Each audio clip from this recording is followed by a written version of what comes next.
podcast that you ever did with us, Jim, like very early on in the history of Beyond Clean, when we were still just a podcast.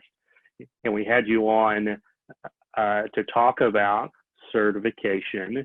And at that point, like, you know, we're talking 2-3 years ago now, a lot has changed just since that early interview. So I guess, you know, kind of start and walk us through just in 2-3 years, the change in landscape that you've seen in education and certification in our space. So the pace of change has been remarkable. The old traditional model, in, you know, I use the terminology credentialing because really it's the big picture. So before, credentialing was, for the most part, it was certifications. And it was take an exam and then do continuing education to maintain it. And then there were trade shows and everything set up to support that. That very much has changed in the last 2 or 3 years. Certification has become increasingly important. And I really do, I have to give a shout out to central processing, because I said this 2 or 3 years ago. Central processing in some ways is ahead of nursing. For nurses who work in the operating room, there is no state in the country where you're required to be certified to work. The integration of credentialing and certification in the central processing space is far beyond what we're doing in perioperative nursing. And it's part of how everything is changing, but we're moving away from just certifications and take an exam and put some initials behind your name. Now we're talking about things like certificates of mastery, MicroCredentials, things like that. It's a whole different landscape. And the certification organizations have to respond to the learning needs of the certificates over the course of a career. And we're really addressing topics like competency now and trying to help people maintain competency over the entire span of their career. It's not just take an exam and then do your research. Yeah, and that's something I know we've talked about a number of times in person and even at our conferences here recently, but that is a real challenge in the sterile processing space, and it's universally known and recognized, but I don't think to date there has been a lot of solutions, you know, presented and posited to say, okay, so we realize that this certification model is seeing success in terms of legislation, you know, to your point, like we have states in the union that require it. But then we also look and see there are still systemic quality issues in the industry today, even with the wide scale certification culture that we have in sterile processing. And why is that? You know, and those are the questions I think that we have to look at. And I remember back in your original interview that you did with us on the podcast, it comes back to researching and data, like who is looking at the outcomes of how we are certifying or how we are credentialing, and then taking that information, that next step, to your point, to measuring and encouraging competency as opposed to just having the letters behind your name. CCI is very much at the forefront there. We're developing new credentials and then changing our recertification methods to address competency. But I can tell you it is not an easy transition. Some of the nursing organizations, I think we all agree we should go there, but it's a big challenge. Some don't have the resources. It's very easy to stay with the very familiar model and to say, oh, you know, this has worked for years, we'll just stick with it, and not looking at the evidence. There's more and more research that the link between just doing CE and having a change in your competency, the evidence is weak. CCI and some other organizations, we acknowledge that, and we're actively working to change it. You will see changes coming for operating room nurses fairly quickly as we get into things like bite-sized learning, MicroCredentials, and then changing our recertification methods so that we have more meaningful activities that contribute to competency. Let me just put in a small plug. One of the things that we do, we have a learning management system, and we invested in that, and that is something we offer our nurses, and it's free. If you're certified, it's free, and you just access it, and we do all the record keeping. It's in the system. One of the first partners that we had to do that was Beyond Clean. And a big feature of what's in there are these podcasts. You know, traditionally, central processing and perioperative nursing didn't have strong ties. Those podcasts are an example of how we can work together and share our knowledge to benefit both groups. I'll tell you, the excitement on our end, you know, and I remember when that partnership started and the opportunity, you know, came to share our content into that perioperative circle. And it really brought me back actually to the beginning of my sterile processing career.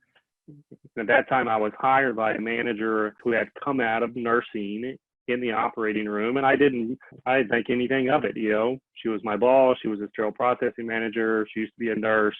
And that's just the way it was. But the longer that I stayed in the industry, I realized that the story and the success of our department and the success of this woman as a manager and as a nursing manager who came into sterile processing without starting her career in sterile processing, that was kind of a special story. It's difficult to jump over to the other side, you know, to come out of the operating room into sterile processing with no experience whatsoever, and then do that well, to learn on the run, right? You're not given a runaway if you're promoted or if you're given the reins of the sterile processing department as a perioperative nurse. You're expected to get it going from day one. And the fact, you know, that my mentor, my first boss in this department, was able to do that and continue to do that, I realized as we grew into Beyond Clean and as I grew as a sterile processing professional myself, one of the keys was she took the time to learn the details and the intricacies of the workflow and of the regulatory system, the culture, everything that there was to know about sterile processing, but she did not assume that she already knew because she was a nurse. And, you know, that's the thing that's most excited really on our side about partnering through the podcasting and delivering that content, is it gives these nurses and insiders a look to sterile processing and hopefully more tools to use. I think that's another thing that's changing is our willingness to work together. If we look at the in-person workshop that we did in Minnesota, we had a wide variety of disciplines in the room, presenters from different disciplines, and we all taught and learned together. I think that's another change because years back, we were all very much siloed and we all did our own things and we held our own knowledge. We didn't share as readily. You know, speaking of Minnesota in that conference, and I remember watching your presentation, and a couple of times during your presentation, you asked, you know, what does everyone do in here? Like, where are the nurses? Where are the surgical techs? Where are the sterile processing folks? And I love the fact that the groups and the hands were spread out across the conference hall. Like, there was not the group of nurses, the group of sterile processing, the group of surgical techs. Like, these folks came, many of them together from their facilities as a unit, you know, who came with the intention to fight dirty together, as the conference title was. And to see that in person, you know, just that small practical example, but then to know, to your point, that the education and the content that was presented was coming from that perspective of, it's not one group who has all the answers that's now going to share with all the other groups. It's a collaborative working together to look at the data, to look at the challenges, and then together to create solutions, you know, that work for all teams involved. In the military, we used to call it at the point of the spear. There are groups like the Institute of Medicine that says the various healthcare disciplines should work together, learn together, and collaborate more. And, you know, previously they were talking really about medicine and nursing. But what we've been able to do between CCI and Beyond Clean is we are actually carrying that out and making it a reality. You know, when we had the show in Minnesota, well, we had industry reps, we had I was a nurse, we had a surgeon, and we had central processing. So a wide diversity of perspectives, all sharing their knowledge. And, to step in that room, and the room's full of people, and it's got the big kind of stadium seating that it sweeps up, to step in that crowd, that is really energizing. Jim, I want to go back to something that you said at the beginning, that you've used a couple of phrases here that I think are important to really define. Like, so if the audience understands exactly what it is that we're so excited about when we talk about the changes in education that are coming. So you've said certification, you said credential, and you've said micro-credential. Can you go through those three, and if there are nuances between, or if there's overlap, and just kind of lay those out so that we're on an equal footing here as we're discussing these topics? Okay, so the big tent is credentialing. And that covers a lot of areas. That can cover licensure, like for surgeons, anesthesia providers, nurses, licensure, registration, but it can also cover things like certification. The credentials that we hold for us, CSSM, CNOR, those sorts of things, those are examples of certifications. And then you actually have more certifications, and you have two different providers in central processing. They're spread out. Even there's a credential specifically for vendors, even in the sterile processing space. So yeah, the complexity is pretty large. So we have, for the people that are working in this area, depending on what healthcare discipline you are, there's a lot of choices for certifications. CCI actually has a certificate of mastery, and we're developing others. Certificates of mastery, they are not lesser than a certification. It's documentation of a specific segment of learning, typically smaller than what's covered under a certification. So an example in perioperative nursing, we have CNOR, which is very broad, all of perioperative nursing. Then we have certificates of mastery just for people that are doing nursing education, for nurses that work in the operating room. And typically certificates of mastery, they have some sort of assessment, and to earn the certificate, you must pass the assessment.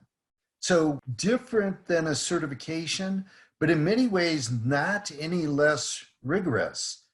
And then finally, and this is a very recent development, for certificates of mastery, there's actually accreditation standards. A new development are micro-credentials, which are bite-sized learning. So if you considered CNOR a certification to be very broad, and then a certificate of mastery in perioperative nursing education for nurses that work in the operating room, if you took one segment of that, and let's say the topic of precepting, you could offer micro-credential in that very narrow band, and that would be an example of a micro-credential. Micro-credentials are widely used in other fields, very big in IT. And CCI is developing micro-credentials, and I think we're going to talk a little more on this in just a moment with Beyond Clean. But we offer one right now in strategic management for nurses that work in the operating room.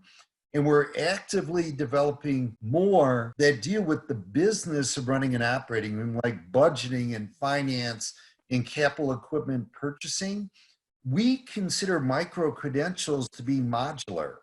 And so if you only want to learn about capital equipment purchasing, we have learning that will soon be available just to cover that. But if you wanted to do that and then apply it to your recertification and have a much more meaningful active learning experience, you could do that. So they fit into the bigger picture of credentialing, certification, and recertification, but smaller bits of knowledge. So Hank, I think that's your lead in to talk about our partnership. That's right, yeah. So as we actually made the first live announcement in Minnesota, there is a partnership together with Beyond Clean and CCI to come out with our first industry ever sterile processing micro credential.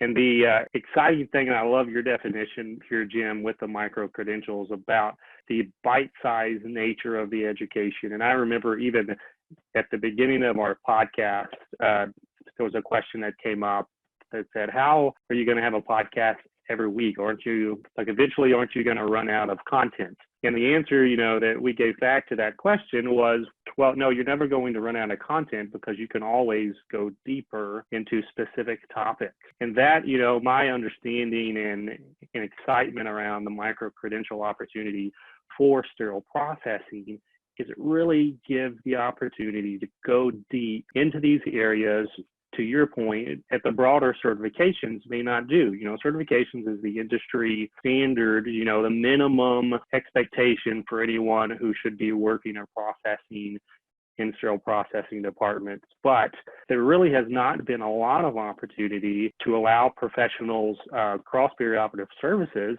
who are interested in sterile processing, interested in the challenges, but also the opportunities to improve the space, to dig down deep and to zero in on specific topics with and understanding, to your previous comments, that this knowledge is not going to be a one and done, take the test and forget about it kind of experience, but it is going to be the first step into lifelong learning and career progression in sterile processing that cuts both ways, that cuts into sterile processing to improve sterile processing, but then also cuts into perioperative services that gives greater tools and understanding to the customers of sterile processing for sterile supplies, but also many times the upline leaders of these departments, who have the expectation to know what's going on in there, but may not have had that deep experience yet.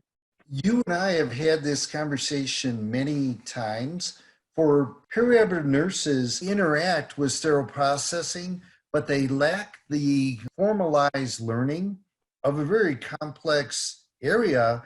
You don't learn this in nursing school, and very little of this is covered in your orientation of the operating room. And quite frankly, for a lot of perioperative nurses, there isn't a good place for them to go, a friendly atmosphere where they can learn more about it from knowledgeable people.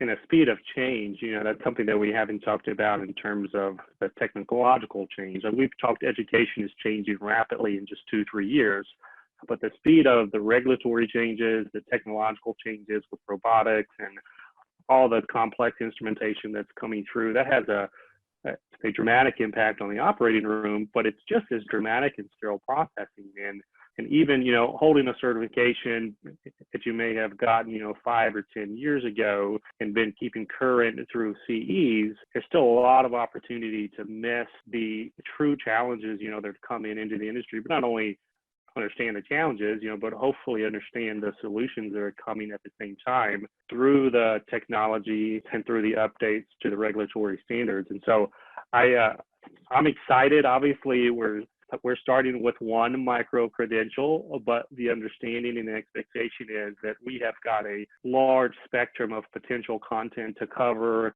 One of the things we're really excited about with micro credentials is they really can support people in this space over the span of a career. We can support it using a state-of-the-art learning management system.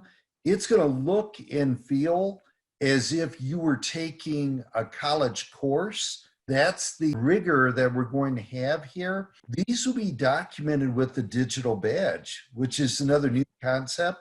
So it's like taking a transcript of all your recent academic work and making it portable. This digital badge, you can access it, your employer can access it, your certification entity, organization can access it, and have a very thorough description of what you've learned, how you were tested, all of these things. If you choose to share it, that is much different than sitting in a classroom for an hour or two, filling out an eval and getting a certificate. I am very excited about the possibilities the knowledge and the expertise of all the people that work with Beyond Clean, with the resources that we have at CCI. And I don't think we've said this. Nurses can take it, other healthcare disciplines, central processing.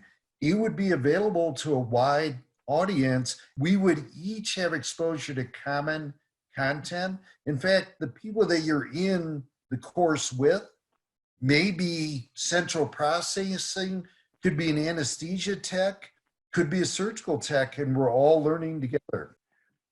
Jim, you alluded to the awesome technology that's going to be at play here, like with the Hightech learning management system. And I'm wondering if you could speak like just briefly on the differences between like typical education. Like you mentioned, it's not sitting in the classroom and taking a test, but it's not even like just consuming online PowerPoint presentations either, or just reading a book.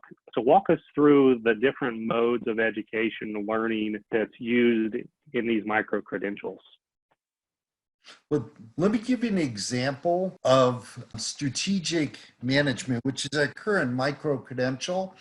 It's really an interaction between the learner, the learning management system, and the instructors, the people that built the content. In strategic management, we have mandatory learning activities that everyone does, and we cover knowledge, skills, and attitude. So it is not just read an article or watch a presentation and fill out an eval. You have to actively participate. Then we have other activities which require you to actually submit materials. One example, we cover quality assurance, and we have them do a SWOT analysis, and they do it for their own facility, and they take one issue.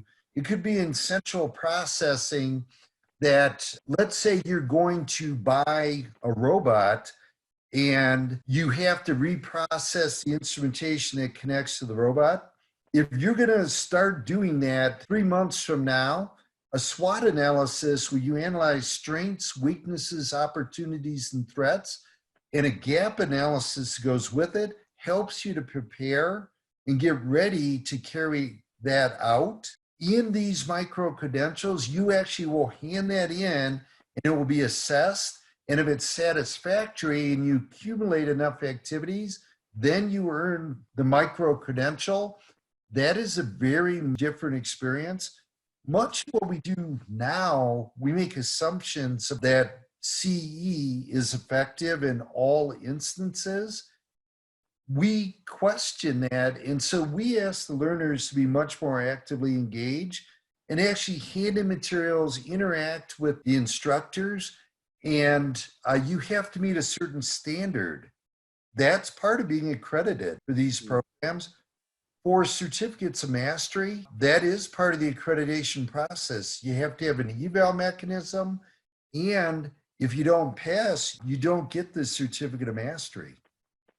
Well, and there's exchange there, unlike a typical, like if you're consuming information from a book, that's a one-way flow of information, but there is no opportunity, until the test. And even then, like there's different styles of test taking and there's different ways of studying and everything to consume and retain that knowledge.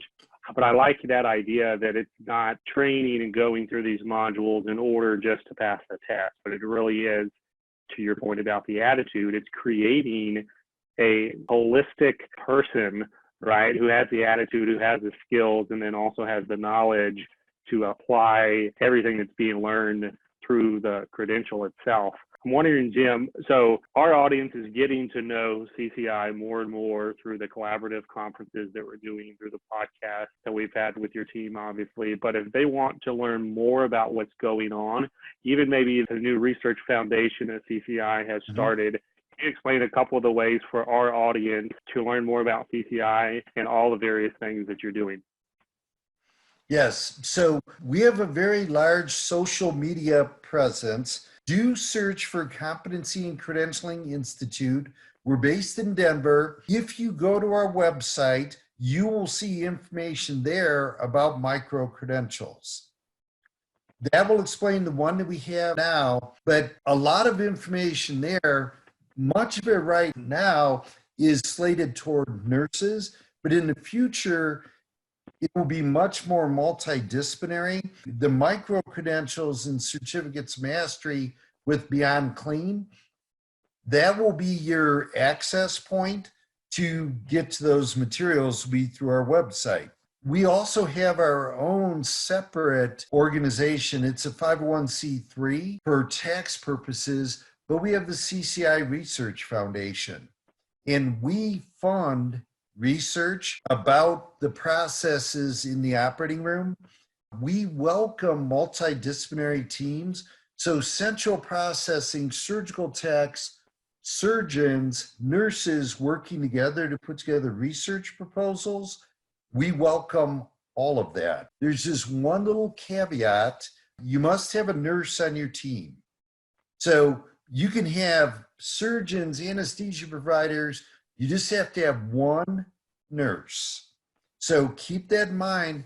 But if you go to the CCI Research Foundation website, you'll see information there about our funding priorities, the application period, which is open right now, and the sorts of things we fund. And a very exciting news is we did our first round of funding last year. Those results in the second half of 2020, we will have the results from the first 6 studies that we funded. I will tell you the very basic research about things like sterilization, decontamination, things like that. There is not a lot of good research out there. We would be interested in allowing teams to compete for funding. It's competitive, there's no guarantees, but we would fund activities like that. We have a big interest in, does certification make a difference, education levels, but really we want a connection to patient outcomes, better surgical site infection rates, less complications. But information about CCI, Competency and Credentialing Institute, and the Competency and Credentialing Institute Research Foundation. Well, if there's anyone in our audience who is inspired to take advantage or to submit, research opportunities to the foundation, and if you're looking for a nurse, Beyond Clean happens to have a nurse on staff. Justin Poulin, the co-founder himself, is a nurse. So if anyone's out there, it's like, we've got some great opportunities, but I just don't know a nurse that will be interested in doing this, with me. First, go to your operating room at your facility and knock on the break room and say, hey guys, this is what I'm doing. Try to find one at your facility first. But if you just can't find anyone that's going to help you, but you want to get this research done, I guarantee if you reach out to Justin, we can get that conversation started. Hey, Jim, thank you so much for your time today. This has been a fantastic conversation. And then obviously, as we progress toward the sterile processing micro-credentials, there's going to be a lot more information coming out from Beyond Clean and our website. So stay tuned out there, folks, and enjoy the rest of SPX 2020. Thanks so much, Hank, and always a pleasure to talk to you.